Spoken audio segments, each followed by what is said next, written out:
Good evening and welcome to Fliptv News. I'm Christian Chico. Let's take a look at the top headlines. Wife and daughter of Plateau kidnapped. I pity Buhari, that's from the Bauchi state governor. I'm sure of APC ticket, Yaya Bello. And to sports, Canada beats Super Falcons 2-0. Consistency alone can save Everton from relegation. That is from Wobi. And Minister of Transport Amechi declares for presidency. Let's take a look at the news in detail. Word from Plateau State says that the wife and daughter of the state's Ministry of the Environment has been abducted by gunmen in Idi Bamai.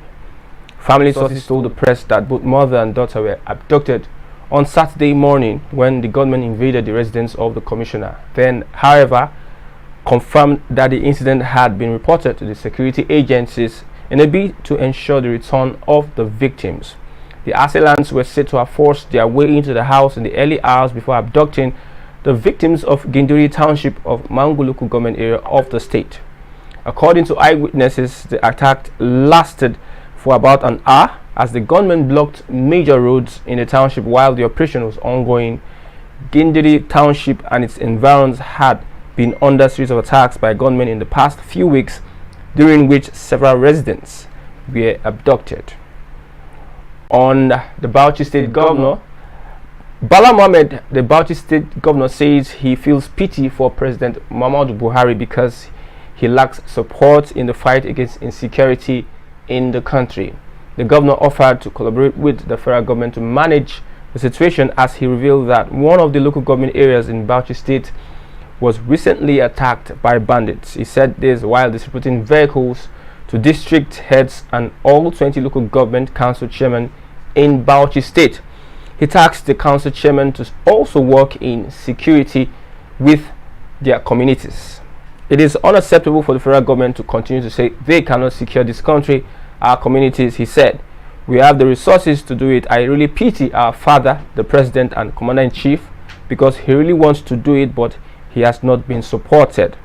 I, as governor, head of a sub-national administration, am ready to work with the federal government to make sure we secure our state and country. It is our collective responsibility.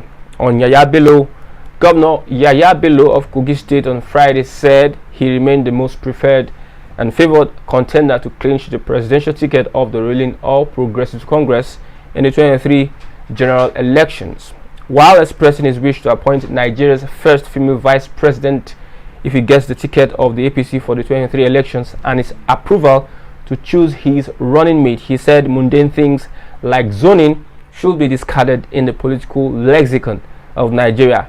Bello stated this while answering questions from journalists at his second annual seminar for political and crime correspondents, which held in Abuja.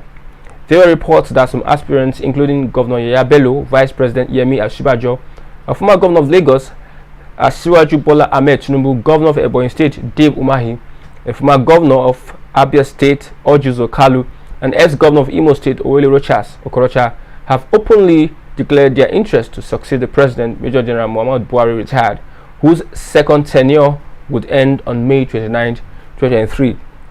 Bello, who formally declared his intention to run for president on Saturday, April 2nd, in Abuja, said irrespective of the type of primary, be it direct or indirect primary, to be adopted by the APC, he would defeat his opponents to clinch the presidential ticket. He said the APC is a party that is in search of quality and a party with nothing less than 41 million members, and they are aware of the young man that mobilized these members who cut across the geopolitical zones into the party.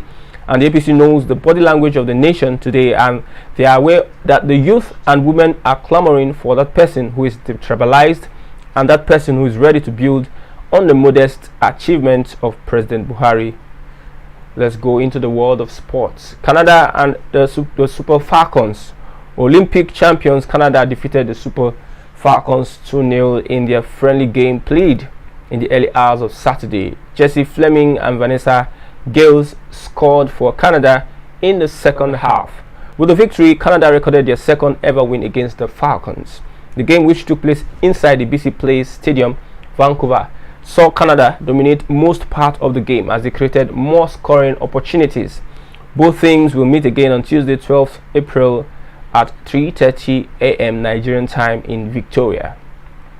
On Everton, Alex Iwobi is confident Everton can get a good result when they host Manchester United in the Premier League at Goodison Park on Saturday as they bid to avoid relegation. According to reports, the Toffees currently sit just 1 point above the drop zone with 9 matches before the end of the campaign. I feel like we have respect for every opponent that we play.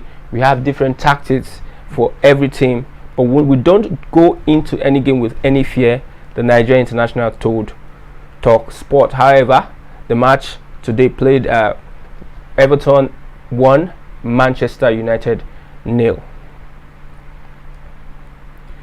And lastly, we look at Amaechi declares for presidency.